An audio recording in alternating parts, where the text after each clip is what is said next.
It's so great to see so many of you striving hard for your dreams. Just don't worry, you are going to make it. You are doing your part sincerely, I know.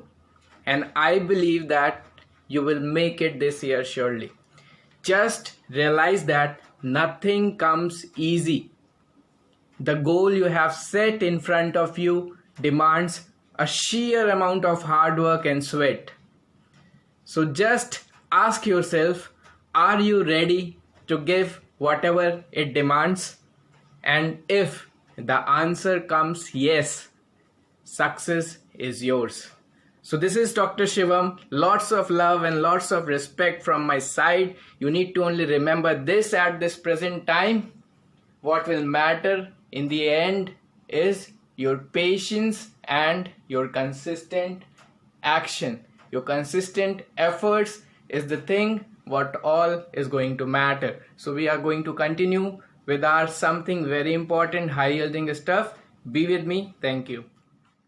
So you must understand that if not you, then who? And if not now, then when? So you should know that this is the right time. And if you are thinking you are too young, or this is your first attempt, or this is your this is your that, you must understand that every pro was once an amateur. So don't be afraid to try and try your level best.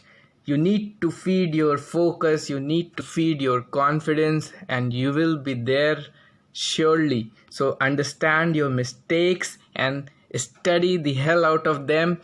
Just kill them up. So understand what are your weaker points and kill them up. Study them hard so that you don't forget in your final exam when you are on the examination seat. So this is one topic which is going to be asked on must and sure basis. That is the nerve supply of larynx. So this is important for both, as means for you all and anyone who is a postgraduate. So nerve supply of larynx. First, I will tell you in short from the reference book which is there, the standard book, that is the Scott Brown in otorhinolaryngology, the nerve supply of larynx. So the nerve supply of larynx is coming from vagus nerve. It is the motor and the sensory supply of larynx. Now, if I ask you what all nerves are there, so there are basically two nerves, the superior laryngeal nerve and the recurrent laryngeal nerve, which are in turn branches of vagus. So if you consider them as a whole, these are two brothers. One is younger and one is elder. So take superior laryngeal nerve as younger brother and recurrent as elder brother. So now I am not going to teach you, but I am going to tell you a story of two brothers. So first we will take up the superior laryngeal nerve. So this nerve, the superior laryngeal nerve, arises from the inferior ganglion of the vagus and receives a branch from superior cervical sympathetic ganglion. Now the other thing which you need to keep in mind is I am not only going to teach you theory, I am going to ask you a lot of questions of recent time. So be with me till end. This 15 minutes of yours will be very, very crucial and very high yielding. So this superior laryngeal nerve, which is arising from inferior ganglion of vagus, receiving a branch from superior cervical sympathetic ganglion, descends, means it is coming from up. So it descends lateral to the pharynx and behind the internal carotid artery, and on coming at the level of hyoid, that is the greater horn of the hyoid, it divides into a smaller external branch and a larger internal branch, as you can see. Now the external branch is very important and it is going to supply the cricothyroid muscle. So motor supply of cricothyroid muscle, which you all know is a very important muscle. And here comes your one MCQ. The only tensor of the vocal cords is cricothyroid. Along with it, vocalis is also there. The cricothyroid lengthens it, means tighten it, and the vocalis loosen it up. And the other thing you need to keep in mind regarding this cricothyroid is the cricothyroid is only intrinsic muscle which is supplied by this superior laryngeal nerve external branch. Rest all the intrinsic muscles of larynx are supplied by his big brother, that is recurrent laryngeal nerve. So this is a special case, cricothyroid, the only muscle which is supplied by the external branch of superior laryngeal nerve. Rest all the intrinsic muscles by recurrent laryngeal nerve. Now after this, the external branch providing motor supply to cricothyroid muscle, what does this internal branch does? The larger internal branch. So this larger internal branch, what it does is it pierces the thyroid membrane above the entrance of superior laryngeal artery, which is internal branch of superior thyroid artery, and then it divides further into two main branches. So this larger internal branch is going to divide into a upper branch which is going to supply your mucous membrane of the larynx. So this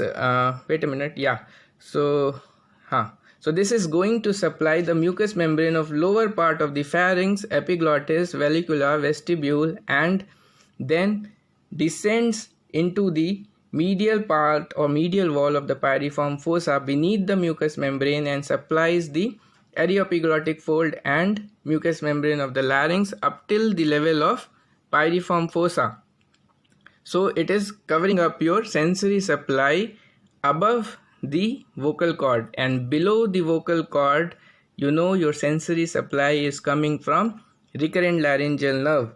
Okay, so how it is going in its course beneath the mucous membrane of the medial wall of pyriform sinus of pyriform fossa, what clinical thing you get is the superior laryngeal nerve is accessible for injection of local anesthesia because it is very superficial and provide an excellent anesthesia for most of the pyriform fossa lesions. So this internal laryngeal nerve can be anesthetized in the pyriform fossa, and thus the internal branch of superior laryngeal nerve, how it ends? It ends by piercing the inferior constrictor of the pharynx and unite with the ascending branch of the recurrent laryngeal nerve, making the Gallen's anastomosis. So this is another MCQ, the Gallen's anastomosis, how it is formed. The superior laryngeal nerve ends by piercing the inferior constrictor of the pharynx and finally unites with the ascending branch of recurrent laryngeal nerve to form Gallen's anastomosis. So this is important regarding your future exam. Now we will move to the very important nerve, that is the big brother, that is the recurrent laryngeal nerve. So first we will take up right recurrent laryngeal nerve, which leaves the vagus as it crosses superficial to right subclavian artery and loops under this artery to ascend into the tracheopharyngeal groove to reach the larynx, while the left recurrent laryngeal nerve originates from vagus as it crosses the aortic arch, and then it passes under the aortic arch and the ligamentum arteriosum to reach the tracheoesophageal groove. Now both of them have reached the tracheoesophageal groove, and in neck both of the nerve follow the same course and pass upward accompanied by the laryngeal branch of inferior thyroid artery, which finally then pass deep to the lower border of the inferior constrictor muscle to enter the larynx behind cricothyroid joint. Now you should remember that this recurrent laryngeal nerve is entering the cricothyroid joint. Now superior laryngeal nerve was giving branch at the level of greater cornu of hyoid, while this recurrent laryngeal nerve will now give the branch, that is divides into motor and sensory branch after it pierces the goes through the cricothyroid joint.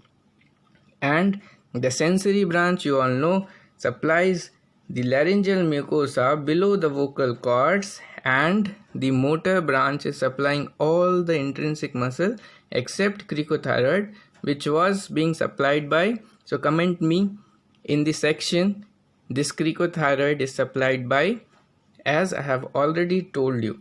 Okay, so this was little thing about both the nerve. Now some more important stuffs which I need to remind you is that which is being asked ki on the right side, as recurrent laryngeal nerve is lying in close proximity with inferior thyroid vessel, this makes the right recurrent laryngeal nerve more prone to injury during thyroid and other neck surgery than the left side. Now, left side also has one peculiar feature, the left recurrent laryngeal. So, what peculiar feature it has is the left recurrent laryngeal nerve is longer in course and thus is more prone to injury as compared to right side, because the left is going into the thorax also. So in any mediastinal pathology can lead to palsy of the left recurrent nerve also. So neck condition will lead to palsy or can lead to palsy of both right and left, where right will be more prone than left, whereas the mediastinal pathology will lead to palsy of the left recurrent laryngeal nerve. And if you ask me overall, as the left recurrent laryngeal nerve has a longer course, it is more prone to injury. Now how you will remember this, because in exam you get confused if which one is longer and which is more prone to injury. So remember like this, on left side you have your heart and your heart gives you a longer life. So remember it, on left side there is heart which is giving you a longer life, on left side there is left recurrent laryngeal nerve which is longer and more prone to injury. So this was a small thing which you need to remind yourself. So if I ask you a question that in thyroid surgery which nerve is more prone to injury, so right recurrent laryngeal nerve will be more prone to injury since it is more intimate to the inferior thyroid vessel and intermingled with the branch, while the most common cause for left recurrent laryngeal nerve palsy is bronchogenic carcinoma, that means mediastinal pathologies. And what other conditions can cause the left recurrent laryngeal nerve palsy? So mediastinal conditions like Pancoast tumor or superior sulcus tumor, thoracic oesophageal carcinoma, Oatner syndrome, that is mitral stenosis which is leading into the left atrial hypertrophy and compressing the left recurrent laryngeal nerve. So it is also known as cardiovocal syndrome. So Oatner syndrome is an important cause, although rare, but as they are asking rare things, so you must know Oatner syndrome, Pancoast tumor, which are causing the left recurrent laryngeal nerve palsy. Now regarding once the palsy occurs, so what type of position the vocal cord attain? Now if I ask you, the cadaveric position is attained when? So in question, if they ask you about it, you should know that the cadaveric position of vocal cord is seen in complete palsy of one side of vagus. That means palsy of both superior and recurrent laryngeal nerve of one side. Hence, abduction and adduction and tension all are gone. So you must understand that mostly if I tell you about regarding the muscle, the posterior cricothyroid is so posterior cricoarytenoid is the only abductor of the larynx. So in case this is gone, we get the cadaveric position in which there is complete palsy of one-sided vagus, both the superior as well as recurrent laryngeal nerve. So this position of vocal cord is also seen during general anesthesia, and here the vocal cord is paralyzed, lying in neutral position, and also appears as lax or bowed. And if there is a recurrent laryngeal nerve palsy of one side, then all the intrinsic muscles of the larynx will be paralyzed except cricothyroid, because it was supplied by superior laryngeal nerve, and hence the cricothyroid, as it is the adductor and tensor, will keep the vocal cord in median or paramedian position. So in unilateral recurrent laryngeal nerve you will get a median or paramedian, while in complete palsy of one side vagus you will get a cadaveric position. Now what you will do once you encounter a bilateral recurrent laryngeal nerve palsy? That means now there is bilateral recurrent laryngeal nerve palsy, mostly median or paramedian position of vocal cord, and patient is having stridor.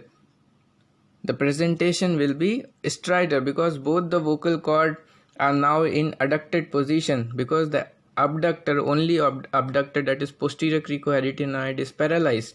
So for this stridor, you need to first manage it by tracheostomy. And what other procedure you can do? You can do a type 2 thyroplasty, that is a lateralization of vocal cord. So this thyroplasty is also being asked repeatedly. So there are 4 types: the Ishiki, type 1, type 2, type 3, type 4. Type 1 medialization, type 2 lateralization, type 3 is relaxing or shortening of vocal cords, and type 4 is lengthening or tightening. So what does they mean? Medialization means you are making the vocal cords medial, that is more pass, means they are coming together towards each other. Lateralization, moving far from each other for basically maintaining the airway. Relaxing or shortening is for puberphonia, that is you are shortening it, you are making the high pitch to low pitch. So it is used in puberphonia, or in case of gender transformation where the female is getting converted to male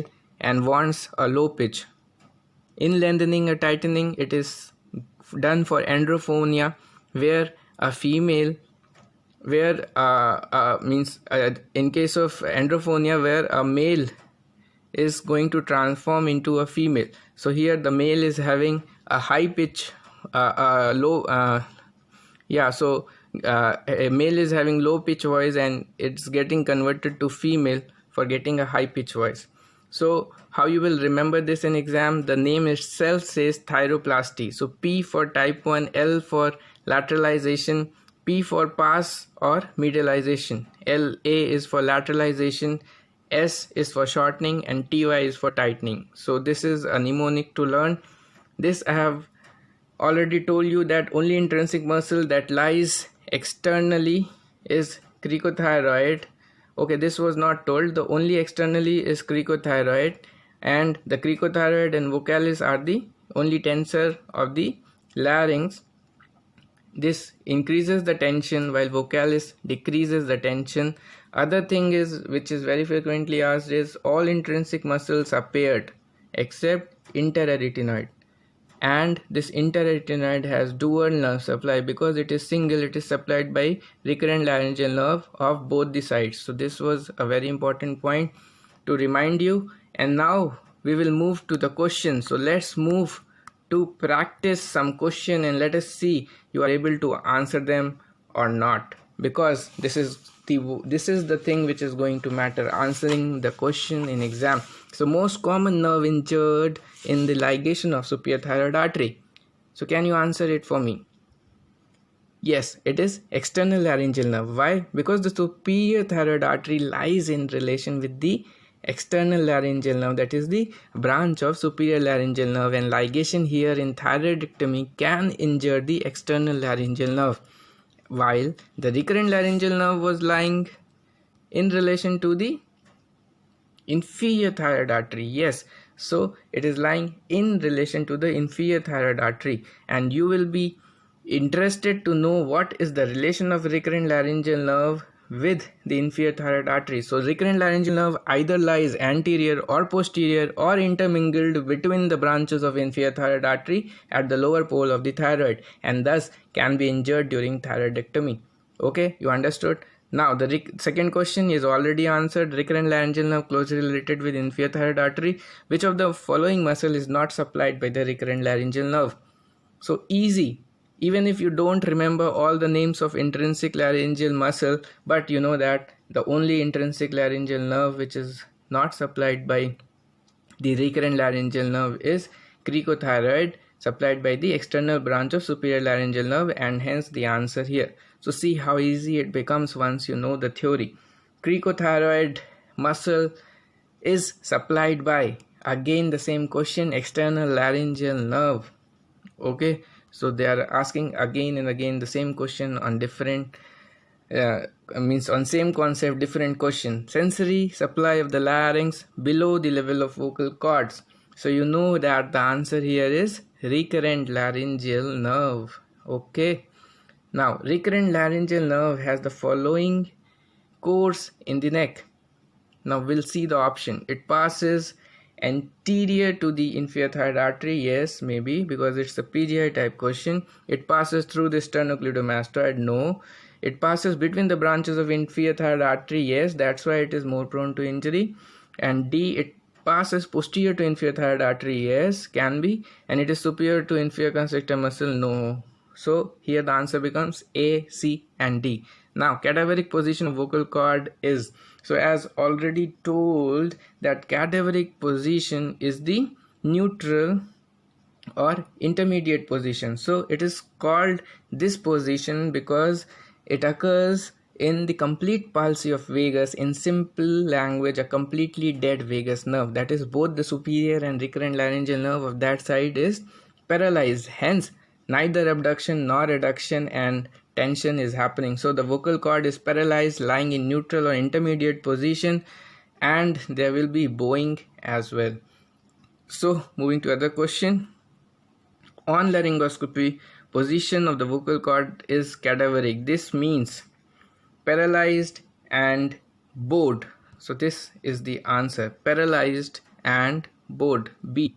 Okay, so I'll move to other questions because I don't want to take much your time but give you lots of value in this short time. Left-sided recurrent laryngeal nerve is most commonly left-sided recurrent laryngeal nerve palsy is most common in. So can you tell me any mediastinal condition where it is most common? Is the bronchogenic carcinoma. Yes, because it is going to the mediastinum. Most common nerve pressed by enlargement of left atrium. So it is again left-sided recurrent laryngeal nerve. And here I have told you already a condition called Ottner syndrome, where the mitral stenosis leads to left atrial hypertrophy, compressing the left recurrent laryngeal nerve, leading to its palsy, but it is a very rare condition. Now right-sided vocal cord paralysis is seen in. So right-sided vocal cord paralysis is seen in. I want to answer you. So here the answer will be a choice of exclusion, because you can see all other are not, one D is not suitable and B and C are mediastinal things. So right is not concerned with mediastinal but can be injured in a laryngeal, so can be involved in laryngeal carcinoma. So here answer becomes laryngeal carcinoma. So good question. Now bilateral recurrent laryngeal nerve palsy is seen in a PGI type question. So they are asking bilateral. Okay, so let's see the options. Thyroidectomy, yes, in neck it can happen, both the side can become carcinoma thyroid. Yes, on both the side it can involve cancer cervical esophagus. Yes, in cancers it can be. So the most appropriate here will be all the above. Now vocal cord palsy is not caused by, let's see the options. Left atrial enlargement, yes, left-sided. Bronchogenic carcinoma, yes, left-sided. Secondary in mediastinum, yes. Vertebral secondaries is the rare because they are not related with the vertebral space or vertebral cancer. So it is the answer of exclusion. Now moving to a very interesting question. In a bilateral palsy of recurrent laryngeal nerve there is, so can you answer this for me? I'll tell you. There will be preserved speech with severe stridor and dyspnea. Now you must be knowing this severe stridor thing because there is, bilateral recurrent laryngeal nerve causes severe stridor and dyspnea. But here, whether it will be a preservation of speech or loss of speech. So I would tell you that the complete loss of speech along with stridor and dyspnea cannot occur in any of the vocal cord palsy, because for speech disturbance to occur, vocal cord should be very well away from the midline, but this will ease the respiration. Thus, for stridor to happen, the vocal cord should remain at or nearby the midline, and here the speech won't be getting disturbed. So answer is preserved speech. Keep it in a note and mark it in your revision point that you don't make it wrong. Effect of bilateral recurrent laryngeal nerve palsy will be, so stridor is the answer. Now we'll see some more question like following total thyroidectomy the patient developed respiratory stridor. What can be the cause? So thyroid surgery, again respiratory stridor. Hearing the stridor word should strike in your mind that it is a case of bilateral recurrent laryngeal nerve palsy. Okay, now which one of the following lesion of vocal cord is dangerous to life? So again here the answer will be bilateral abductor, because if abductor gets paralyzed, as in case of bilateral recurrent laryngeal nerve, what happens is the patient may die if you don't do emergency tracheostomy due to stridor. So hypoxemia might cause a danger or the death of the patient. So bilateral abductor palsy is the answer. So very interesting. Now image based question, your AIMS and NB people want to ask. So tell me the nerve supplying the marked muscle. So if by general common sense you know that the only intrinsic muscle which is lying outside the larynx, as I told you, is cricothyroid. Now it is very easy to answer it, because you know that cricothyroid is supplied by external laryngeal branch of superior laryngeal nerve. So answer becomes C. So easy once you know the concept. Following total thyroidectomy, the patient develops respiratory stridor. Endoscopic appearance of the larynx is given. He should be managed by. So you can see there is no airway space. So glottis is closed due to abducted vocal cord. That means there is bilateral abductor palsy, bilateral recurrent laryngeal nerve palsy, and you need to maintain the airway first as your ABC protocol, and for that you can do a type through thyroplasty, that is lateralization procedure. So this is the answer, the most appropriate answer here. Although in emergency you will do a tracheostomy, temporary emergency tracheostomy.